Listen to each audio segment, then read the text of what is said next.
Good morning, grade 9. This morning, we are going to tackle on another literary skill, and that is the recognition of a persona in poetry. For prose and poetry, there are actually entities who we consider as the ones that bring out the emotion or the storyline that's presented in our selection. Of course, of whatever structure it may be it in prose or in poetry, there is a storyline that we need to consider. It's just the presentation and the structuring of it that sets a big difference. As in the case of prose, the structure appears in paragraph form, in sentence form, while in poetry, it appears in verses, in stanzas. That sets a clear distinction between the two. Regardless, again, there are entities that bring out the life in these selections. In prose, we simply refer to them as characters, to where we could have minor characters or main characters. Remember, main characters. I'd like to emphasize that main characters. The ST that you took last week took so much of a toll from me because I saw so many answers which did not follow the instructions. It was quite clear that you are supposed to characterize directly and indirectly only the main characters. Main characters. That tells you that in those short narratives, you should expect to find a supporting character, as in the case of Lucy. Remember Lucy, people? Who's Lucy? The girl who got lost in the forest? No, that's not. Was that Lucy? The girl who got lost in the forest? Who's the girl who got lost in the forest again? I think her name Ruby, starts with a sir. D. Ruby. It was Ruby. Okay, sorry. Remember Ruby, the girl who got lost in the forest after having been so immersed in the scenic view, she got lost in the forest. Okay, I understand you tried to describe her. Good, congratulations. I don't know why some of you describe her friends. I don't I don't get the point why you considered her friends as the major character, as the main character or characters. Another one, Lucy, Lucy people, Lucy. Was Lucy the one who stole a wallet? Who stole Lucy's wallet? Some of you described the classmate from whom she stole that wallet. It was sad. It was really taxing on my end. I wanted to really give a lot of blunt comments in the answers. I just opted to really restrain myself. Okay, just let it be. Brush off that part of the answer. Just ignore that part of the answer. Father, brother. Remember number one? Father, brother? Who told you to characterize the brother? The brother is not the main character, people. The main character was the father. Well, that you probably had so much free time. You just probably had so much time while answering the test. But then again, just be reminded that all that I asked for of you from that exam was to characterize the main character. So that's where in the case of prose, that's in the case of short stories, short narratives, even in novels, you can do that. In poetry, there is again an entity that brings out the life in the selection. We just do not call it character. We give a different term to this entity, and we call that the persona. We have there a term used in poetry, and that term is persona. The word persona refers to the speaker of the verses in that poem. So we have a speaker that brings out the lines, brings out the ideas, brings out the emotions from the selection. In some cases, the poet itself, himself or herself, identifies the persona in relation to who he or she is. Again, There are cases where the poet makes use of him or herself as the persona. But sometimes, or perhaps in most times, the speaker would detach themselves, the poet would detach themselves from the persona in the selection. And that's really possible. In fact, Edgar Allan Poe, in his selection entitled Annabel Lee, used a different persona but placed that persona as a metaphor of himself. The lover of Edgar Allan Poe was metaphored in the same selection entitled Annabel Lee. He did not explicitly state that selection to be about himself, but upon understanding the full selection, you would know that that selection is in reference to his life. You can also do that as a style. Writers, poets also do that as a style. I'm not sure but if I did mention this, but again, if I already did, just let me use it again as an example. In the case of John Milton, I think I've mentioned this before on his selection entitled On His Blindness. On that sonnet entitled On His Blindness, John Milton was actually referring to himself. He made use of his own experience. He made use of himself as the persona of that selection, as it portrayed his experience of eventually losing his sight, of becoming blind. That is why the selection is entitled On His Blindness. That's a sonnet. On His Blindness is a sonnet. Shakespeare has made a lot of sonnets, more than 100 sonnets, but we can't say that Shakespeare made use of himself as the persona in these sonnets. So then again, you have that speaker, the one who speaks. But I'd like to clarify it once more because this was an error in so many of the students that I've had before. The poet is not necessarily the speaker or the persona in that selection. It may be for some cases, but that's not an absolute case. Just like narratives, just like prose, we can provide descriptions to personas. We can characterize them directly and indirectly, which brings me again to the concern. Direct, indirect characterization. I'm not a friend of everybody here in Facebook.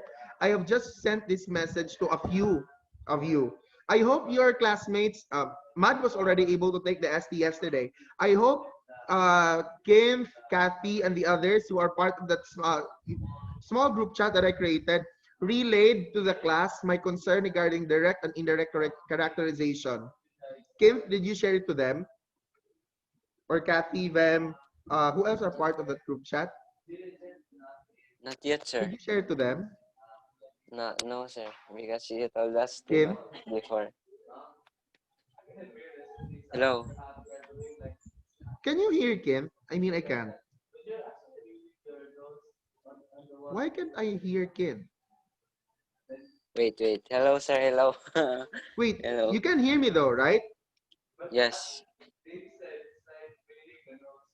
Why can't I hear Kim? They can hear me, man, sir. Wait.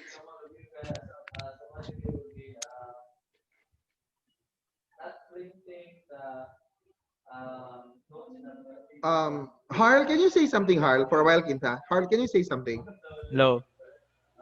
I can't hear Harl though. Hello. You can hear me? Wait, Yes, wait, people. Jacob. Let's give it a few seconds. No, Jacob, we It will cannot not hear you, necessarily Jacob. take long. Are you joking? Ah! No. Lolo. You cannot hear us? Yes. Al, belated happy birthday. Belated happy birthday, Al. Happy birthday, Al. Ready for the debate later, Al? Kim, can you say something now? Hello, mic check, sir. I still can't hear you. Wait.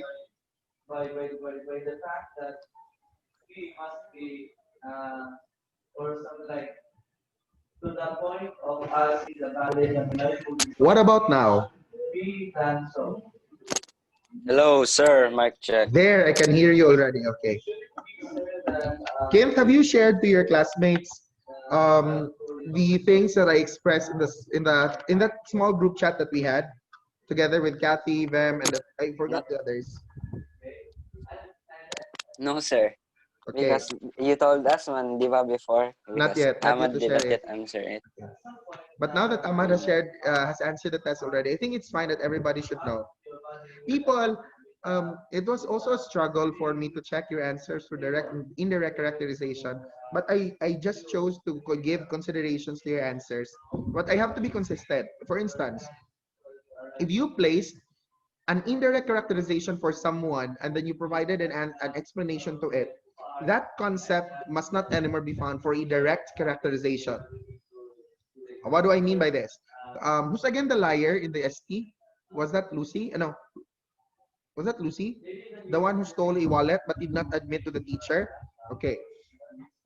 If you say in the indirect characterization part that Lucy is cruel because she's vengeful, I think that was for the purpose of taking revenge, no? To get even with a friend. It's not expected, it's expected now that for the direct characterization part, you will not anymore say, again, in direct characterization, what you placed was Lucy is cruel. For the indirect characterization, for the direct characterization part, you will not supposedly anymore place answers like Lucy is bad, because that's synonymous to your answer for the indirect characterization part. However, I accepted answers that said Lucy is a liar. Yeah, because that's what she did. She lied. You are implicitly stating what the narrative has provided about Lucy. And so I accepted these answers. But surprisingly, some of you also misspelled the word liar. Liar is not spelled as L-I-E-R. It's liar, L-I-A-R. So please try to look into that. That's there are answers which I did not consider because they've been misspelled. L-I-E-R, that when you spelled it as L-I-E-R, you gave me the idea that she was just lying down. She's a person who lies down. She's a liar. So it was a struggle checking the direct and indirect characterization part of the ST. As a reminder again, when we do direct characterization, it's more or less demanding from us to really memorize what the text provides. I mean, you have to just simply use whatever words are found in the text. As for indirect characterization, this is of a higher level now of understanding the persona or the character, because you'll have to provide a description based on how you've understood the character's development in the story. In fact, for indirect characterization, you could simply use ideas like the character is a round character. You can use that idea that it's a round character. What made you say that it's a round character? So you explain. The character is a flat character. The character is a foil character. Or if you go for adjectival descriptions, the character is evil. Explain. That's also one thing that I want a few from you to really consider. Well, what completes the process of indirect characterization is when you're able to explain and provide a good reason to support your description towards a character. It's not enough. Who was that character? uh, was it Grendel or Beowulf? Wait. Who was the girl who was assigned as a sweeper but then yelled at Douglas? Who's that girl? Diane, sir. Diane, that's Diane. Okay, that's Diane. I don't know, but at least one of you said that Diane was in love of Douglas. I don't really know where that came from. I was caught surprised, abacked by that answer. That was the least expected answer in that number. And then of course, when I read it, I would have respected the interpretation of that classmate of yours only if There was an explanation, but there was none. And take note, the explanation is not any ordinary explanation. It must be a good explanation to support that description. Just because someone yelled at you or you yelled at someone because that person tried to help you doesn't mean that you love that person. That's so much Wattpad exposure. You have just read so many things from Wattpad. Get a life, people. Wattpad. If you are fond of reading Wattpad stories, you'll not be tatanda kayong dalaga at binata. Oh my God.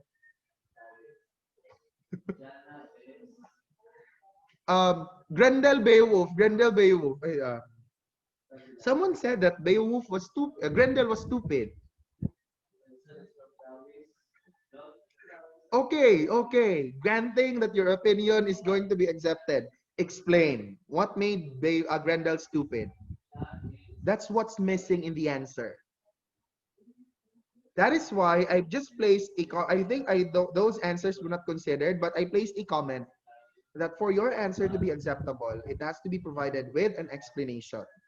An explanation makes that description acceptable and considerable for indirect characterizations. Father, son. I mean, some of you said that the son was selfish. Period. But that's unfair. I mean, though you could look at it at an angle of selfishness, it would still be way better if you provided an explanation. The reason why it's called indirect characterization, the opportunity to justify the description that you have provided. That's what's going to complete the process of indirect characterization. So now let's bring our attention to A Psalm of Life by Henry Wadsworth Longfellow. If you allow me, let me read the selection. But take note, the way I'm going to read it is not necessarily the way that you should also read it. By the as a reminder, by the time I give you the chance to do poetry reading later on, look into the way you give justice to the selection. Take note of that. Consider how you should project yourself. Let us not make it a point that we're just simply reading it like ordinary sentences, because the ones in poetry are not as ordinary as the ones in prose. We give so much life to them. Not exaggerated, but elaborate. What's just needed and fitting. We give justice to the selection. We identify the purpose of the selection, we identify the idea behind the selection, and much so, we should identify the way by which the selection should be delivered or read. In this case, just going to be read. It's poetry reading. It doesn't mean that when you are doing poetry reading, your face will just be bland, like how you are doing it in a regular day. Express, but when you express, do not also overdo it. Let it be elaborate, meaning it fits what's needed for the delivery of the selection. That's an elaborate performance. So allow me. A Psalm of Life by Henry Wadsworth Longfellow. Tell me not in mournful numbers, life is but an empty dream. For the soul is dead that slumbers, and things are not what they seem. Life is real, life is earnest, and the grave is not its goal. Dust thou art, to dust returnest, was not spoken of the soul. Not enjoyment and not sorrow is our destined end or way, but to act that each tomorrow finds us farther than today. Art is long and time is fleeting, and our hearts, though stout and brave, still, like muffled drums, are beating funeral marches to the grave. In the world's broad field of battle, in the bivouac of life, be not like dumb, driven cattle.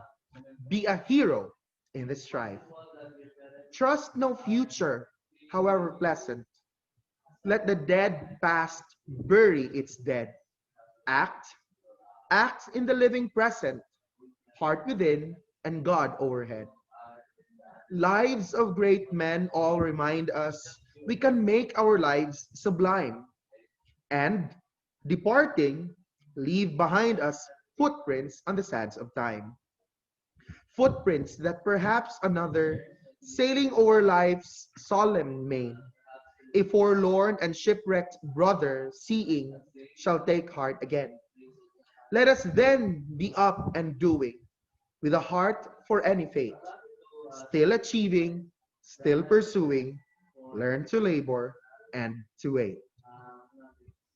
That's A Psalm of Life by Henry Wadsworth Longfellow.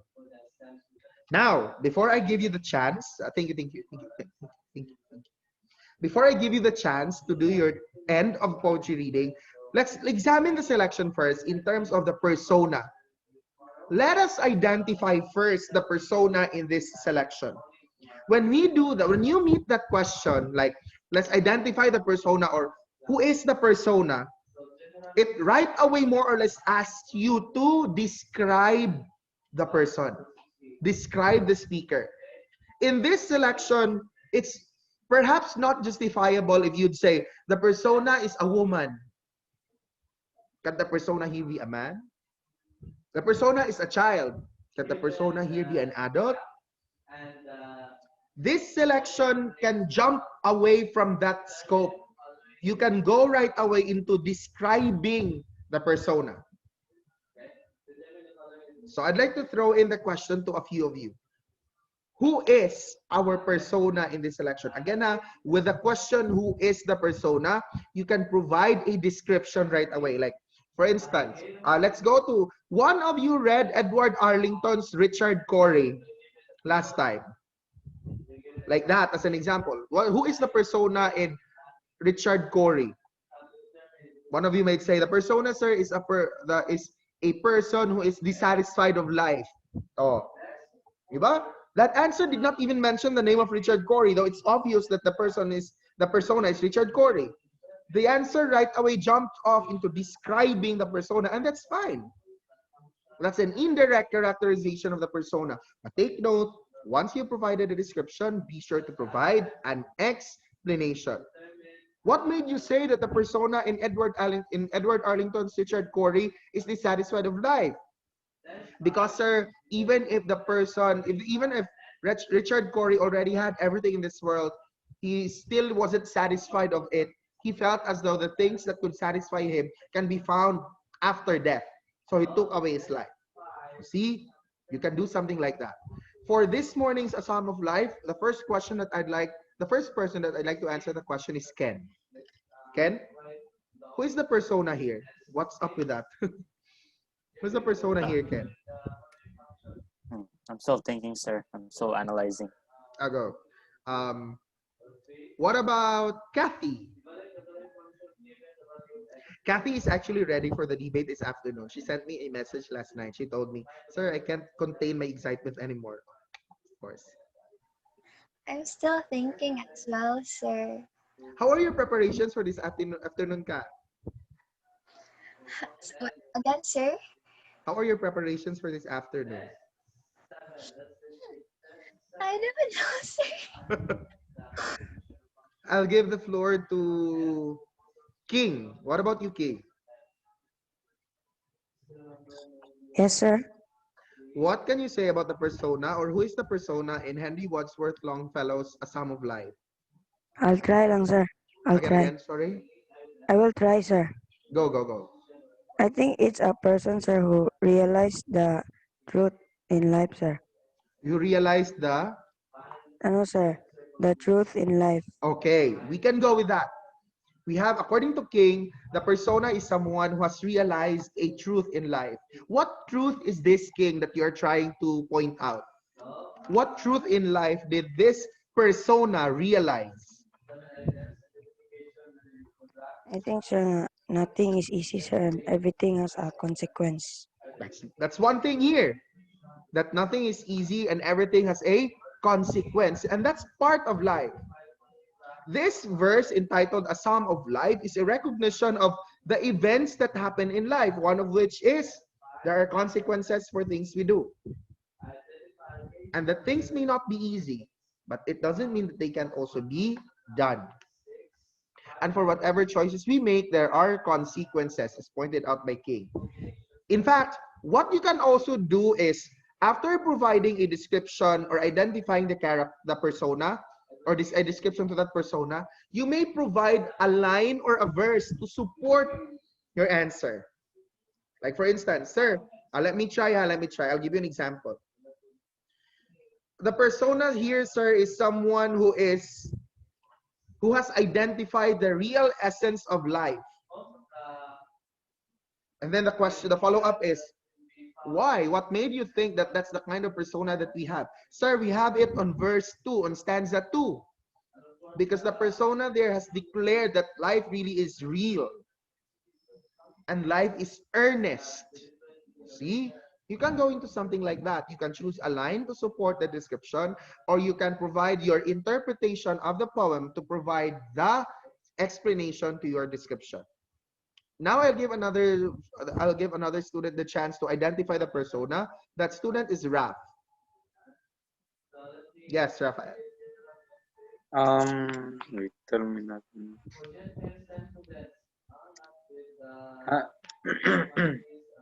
Ano, sir? Is same idea with King, sir, mine? Mm. Yes, sir. It's about life, sir. Yes, sir, yes.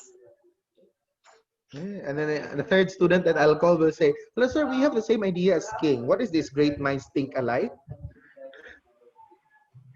Unless you have your group chat there and then you send to each other, this is our persona for the poem A Sum of Life, huh?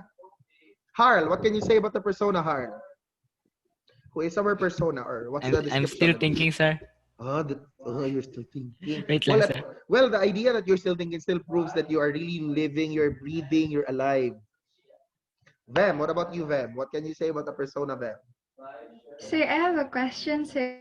I'm not sure if this is correct, but can I say, sir, like the persona is motivating us to keep going? Yeah, that's also a way, Vem, to describe a persona. So that's fine, sir. And then, please provide an explanation, Vem. Where did you get, or perhaps on what part of the selection did you find that idea of the persona? From the last line, sir, let us then be up and doing. Last stanza. With a heart for any fate, still pursuing, learn to labor and to wait. See? That's an acceptable way to identify the persona. According to them, the persona is someone who is motivating us to keep on going. Where did she get that idea from the last stanza? What does the last stanza say? Let us then be up and doing. See, that's a recognition that there is someone telling you to keep on going. You should continue achieving, pursuing, and one should learn to labor, to continue working while waiting for whatever comes out afterwards. See, a description provided with an explanation, the explanation being a stanza or a verse from the selection. That's fine. Take note of the answer of Vemha. It's not necessarily an adjective, but it's telling us of what the persona wants the readers to acknowledge from him or from her.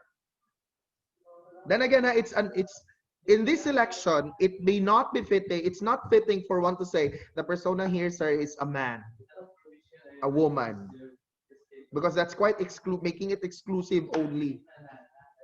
This one works either for a man or a woman, especially that the topic is about life itself. Expect, by the way, what I liked with the ST that you took last Saturday was that it's not an objective ST, right? Remember? It is not an objective ST at all. You had their narratives that you had to understand for you to arrive at an answer. Your ST for this is already done. I've already made the ST for A Sum of Life and Persona in Poetry.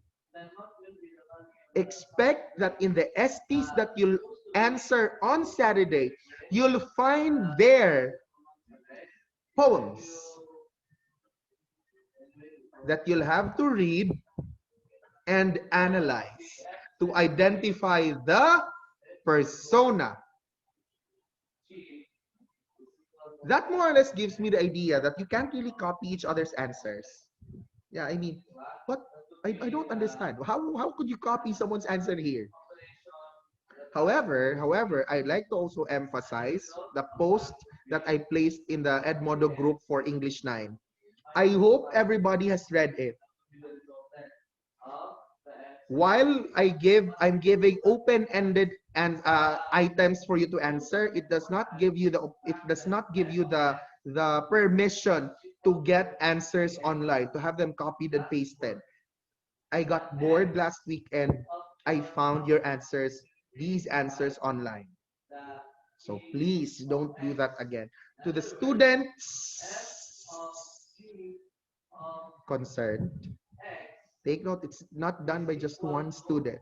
To the students concerned, be reminded that as of today, based on last year's classes with you, as of today, I know already the kind of English that each of you is capable of putting in.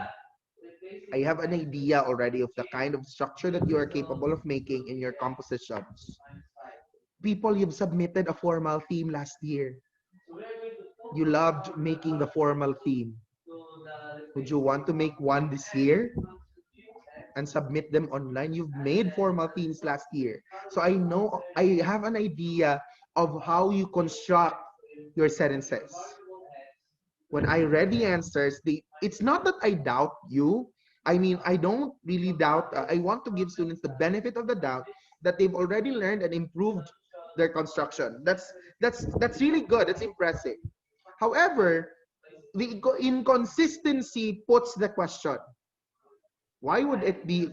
Why would the construction sound to be good only in this number, but it does not appear good in another number? So what made me decide was to copy and paste that answer and have it posted in the search tab on Google. There came the answer. Please don't do that one again because I really invest time to read essay works. In fact, to some of your answers, di ba I placed some comments? I even told you that you misspelled words. I told you that your answers went beyond the scope of the question because I read your answers. On Saturday, the ST is still an open-ended type. So you must not you must not simply copy and paste from sources. Now, we proceed to poetry reading. I have here a score sheet. Take note, poetry reading still totals to 30 points. Do we have a volunteer? You volunteer people. I mean, you've prepared for this last year pa. Some of you already searched for a Sum of Life last year and took the time to practice, even when you're still with me in English 8. If no one volunteers, I'll start calling. Kid was is just telling me that he'll be the second reader. So what do you want me to do? We shall begin with the second reader. Do we have a volunteer? If no one volunteers, then I'll pick out students. I'd like us to begin with Shalaila.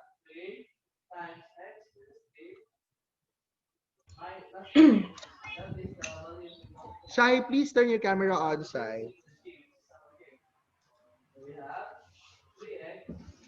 Where's Shalaila? For a while, people. We did not do this last time, but I'd like to do it now. For a while siya. There. We are setting someone on spotlight video. We did not do this last time, but we are doing it now. Starting today until the rest of the poetry reading activities that we'll do, we'll put someone on the spotlight video.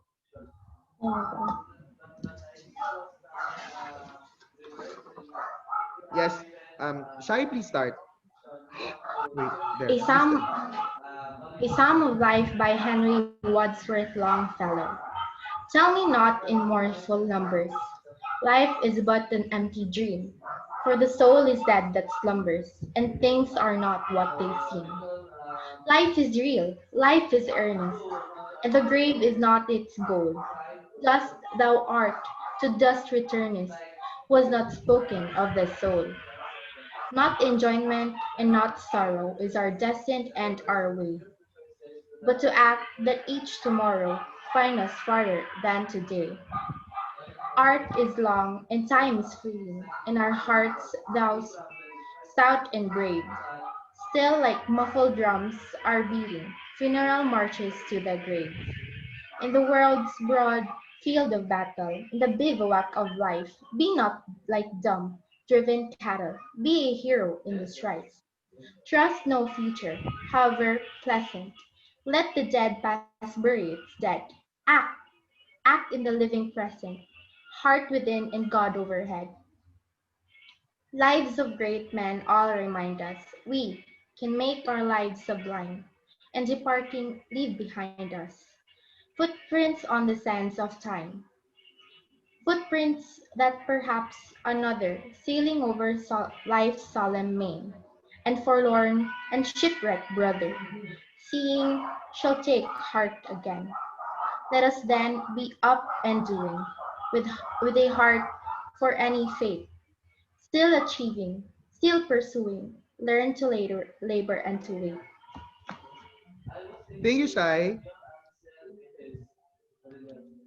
We proceed to the second poetry reader as expressed by volunteering. We have Kent. For a while, Kent, I'll put this on Spotlight video. By the way, once you're in Spotlight video, your face will be the only one that you can find during the uploaded video from YouTube.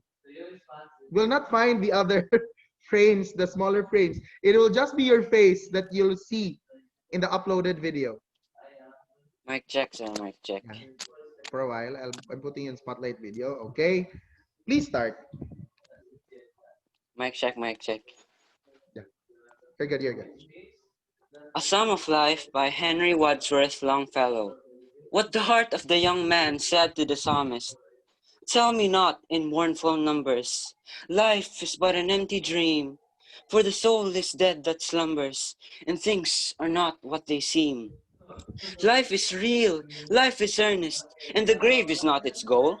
Dust thou art, to dust returnest, is not spoken of the soul.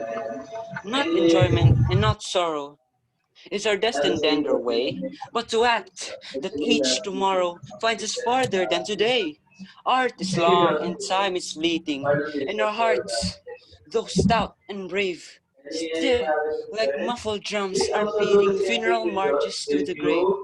In the world's broad field of battle, in the bivouac of life, be not like dumb, driven cattle, be a hero in the strife. Trust no future, however pleasant, let the dead past bury its dead. Act, act in the living present, heart within and God o'erhead. Lives of great men all remind us we can make our lives sublime, and departing, leave behind us footprints in the sands of time. Footprints that perhaps another, sailing over life's solemn main, a forlorn and shipwrecked brother, seeing shall take heart again. Let us then be up and doing, with a heart for any fate. Still achieving, still pursuing, learn to labor and to wait. Thank you, Ken. Thank you. Thank you so much.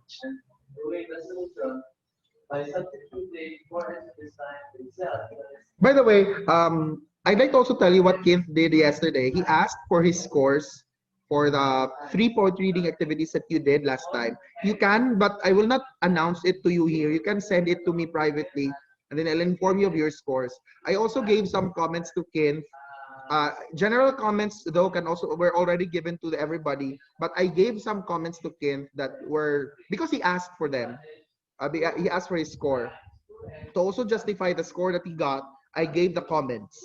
So I think I could see as a difference now from how it was performed last time, Kent. I think Kent took heed of the comments that were given yesterday. Anyone else who would like to volunteer? If no one volunteers, then I'll call people. The next one that I'll call is Marl. Marl. Marl. Marl. Marl, I cannot wait, Marl. No.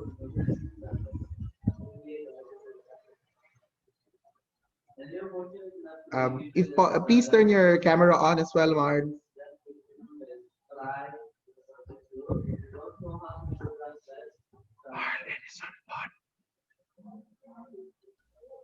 Wait, I'll put you in spotlight video. Marl, wait. I was worried that all we could see was the white shirt. For a while, I'll put you in spotlight video.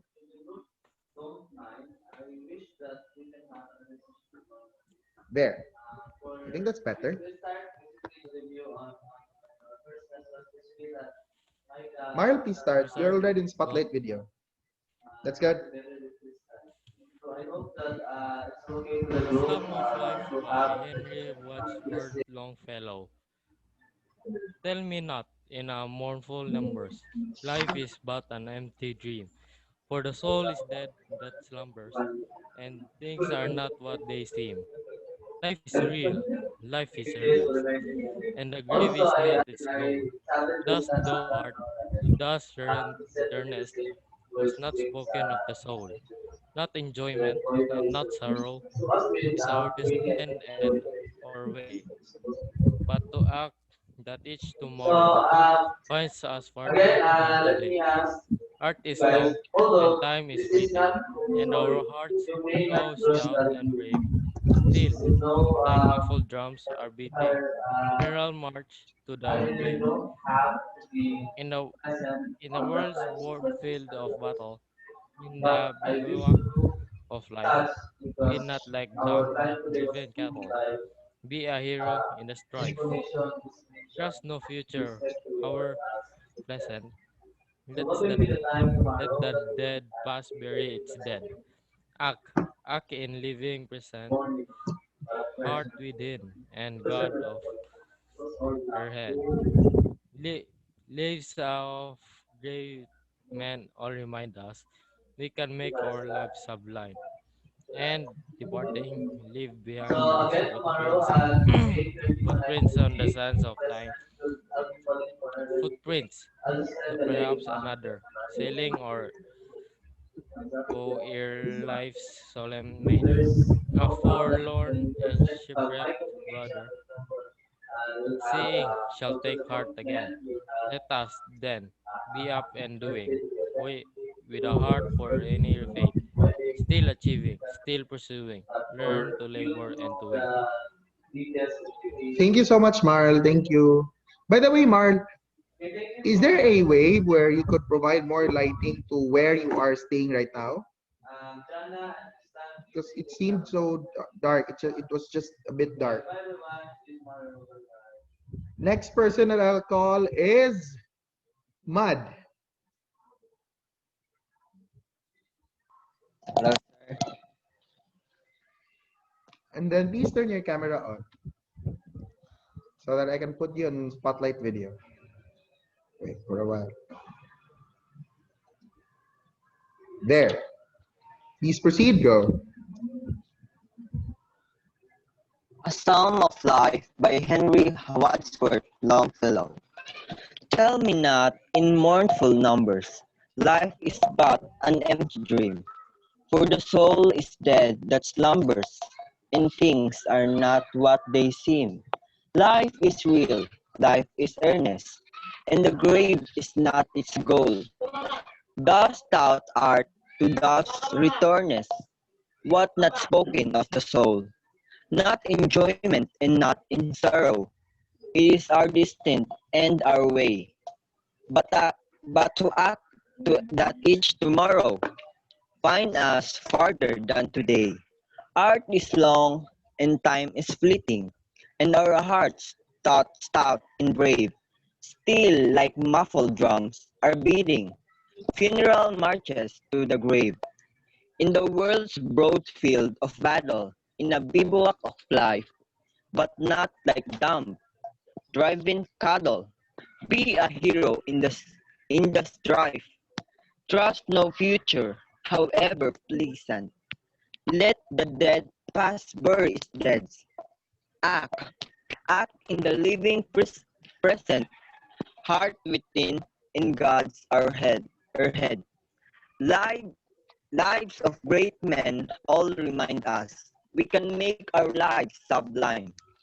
and departing, leave behind us footprints on the sands of time, footprints that perhaps another, sailing or life, solemn main, a forlorn and shipwrecked brother, seeing, shall take heart again. Let us then be up and doing, with a heart for any fate, still achieving, still pursuing, learn to labor and to wait. Thank you, sir. Thank you so much, Matt. Thank you. The next one that I'll call is one of the girls. I'll call one of the girls now. What about Natalia?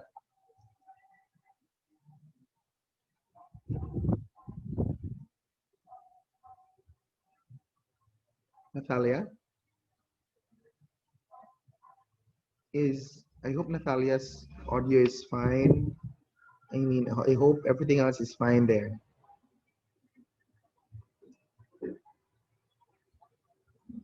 For now, we are going to skip Natalia. I'll give the floor to Corinne. Corinne? Hello, there. For a while, Corinne, I'll put you in spotlight video. There. Please start. A Psalm of Life by Henry Wadsworth Longfellow. Tell me not in mournful numbers, life is but an empty dream. For the soul is dead that slumbers, and things are not what they seem. Life is real, life is earnest, and the grave is not its goal. Dust thou art, to dust returnest, was not spoken of the soul. Not enjoyment and not sorrow is our destined end or way, but to act that each tomorrow finds us farther than today.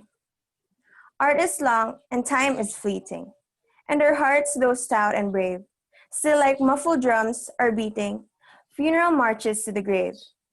In the world's broad field of battle, in the bivouac of life, be not like dumb, driven cattle. Be a hero in a strife. Trust no future, however pleasant.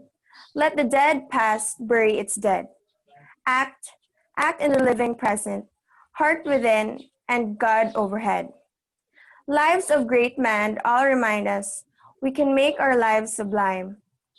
And departing, leave behind us footprints on the sands of time.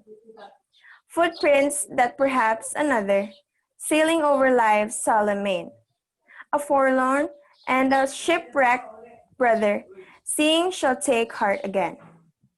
Let us then be up and doing, with a heart for any fate, still achieving, still pursuing, learn to labor and to wait.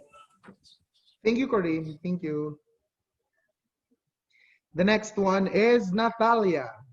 Wait, sorry. Natalia is still joining. I thought she already got in. Next one would be Harvey.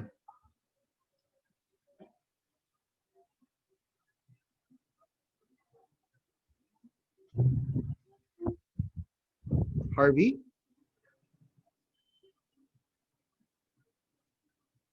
Sir, it's pretty noisy here. Is it all right? Why? What's going on? Okay, we'll just give the floor to someone else. Let's give the floor now to... Your mother is exercising with loud music. Oh my God. Let's give the floor now to Jade. Jade. Where's Jade? I hope Jade could turn her camera on now. Jade? There. By the way, when may I just also know, when someone was placed on spotlight video, could you see what I was doing or what your other classmates were doing? So you can see me reciting it in silence. Okay, just let it be.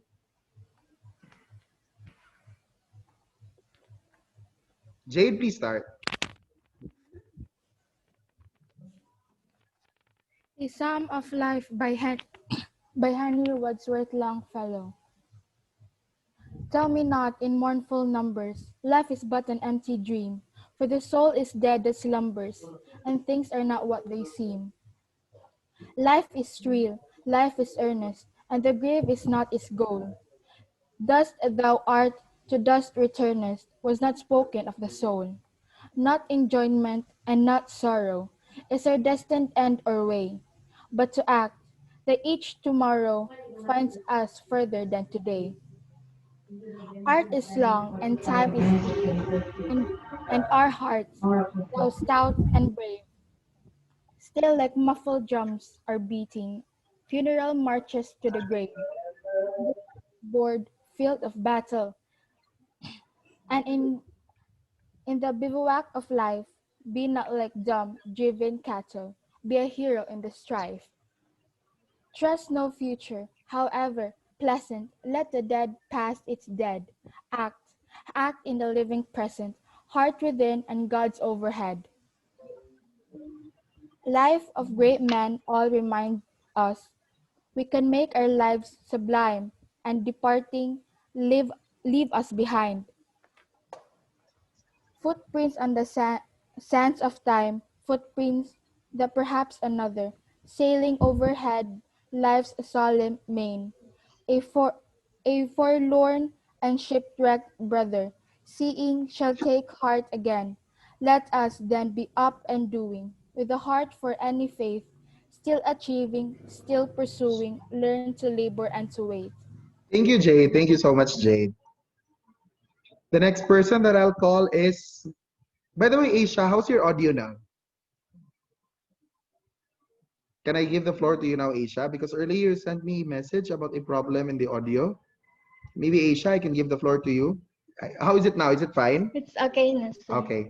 So I'll put you in spotlight video now. Please start. A Songs of Life by Henry Wadson's Longfellow. Tell me not, in the mournful numbers, life is but an empty dream. For all the soul is dead that slumbers, and the things that are not what they seem. Life is real, life is earnest, and the grave is not its goal. Dust thou art, to dust thou returnest, was not spoken of the soul. Not enjoyment and not sorrow is our destined end or way, but to act that each tomorrow finds us farther than today. Ours is long, and time is fleeting, and our hearts, though stout and brave, still, like muffled drums and beating funerals, marches to the grave. In the world's broad field of battle, in the bivouac of life, be not dumb and driven cattle, be a hero in the star life. Trust no future, however pleasant. Let the dead past and bury is dead. Act, act in the living present. Heart within and God's foreheaded. Lives of great men remind us we can make our lives sublime, and departing leave behind us footprints on the sand of time, footprints that perhaps another, sailing our lives solemn main, for forlorn and shipwrecked brother, seeing shall take heart again. Let us then be up and doing with a heart for any fate, still achieving and still pursuing, learn to labor and to wait. Thank you so much, Aisha. Thank you. We have a volunteer here, Spencer. Spencer, please turn your camera on.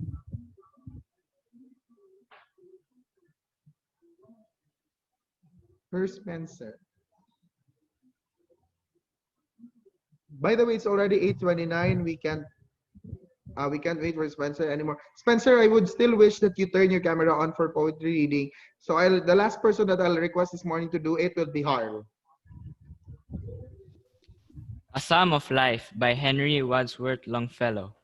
Tell me not, in mournful Wait, numbers. sorry, Harl. Sorry, Huh? Harl. I'm so sorry. Spotlight. There. Again, from the top. A Psalm of Life by Henry Wadsworth Longfellow. Tell me not in mournful numbers. Life is but an empty dream. For the soul is dead without slumbers, and things are not what they seem. Life is real, life is earnest, and the grave is not its goal. Dust thou art, to dust returnest, was not spoken of the soul. Not enjoyment and not sorrow is our destiny and our way, but to act that each tomorrow finds us hard farther than today. Art is long and time is fleeting, and our hearts though stout and brave, still like muffled drums are beating, funeral marches to the grave. In the world's broad field of battle, in the bivouac of life, be not like dumb, driven cattle, be a hero in the strife. Trust no future, however pleasant. Let the dead past bury its dead. Act, act in the living present, heart within, and God overhead. Lives of great men all remind us we can make our lives sublime, and departing, leave us behind us. Footprints on the sands of time, footprints that perhaps another sailing over life's solemn main, a forlorn and shipwrecked brother, seeing shall take heart again. Let us then be up and doing, with a heart for any fate, still achieving, still pursuing, learn to labor and to wait.